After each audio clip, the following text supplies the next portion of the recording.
سلام بچه های خوب و مهربان. امیدوارم که مثل همیشه خوشحال و سلامت و سرحال باشین. با یک برنامه آموزشی جدید آمادم. میفهمم که با حروف الفبا تا حدود زیادی آشنایی دارین. امروز میخوایم کاربرد حروف در کلمات و جملات یاد بگیریم. حرف چ مثل چاه. چاه آب پاکی دارد. بچه ها از چاه آب می آورند.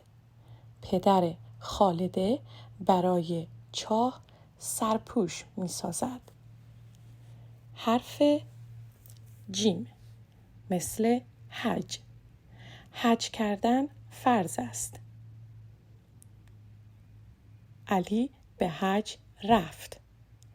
فتاح آرزو دارد که به حج برود. منتظر برنامه‌های آموزشی دیگه ما باشین. تا برنامه دیگه و یک آموزش جدید شما رو به خدای مهربان میسپارم. خدا نگهدار بچه‌های عزیز.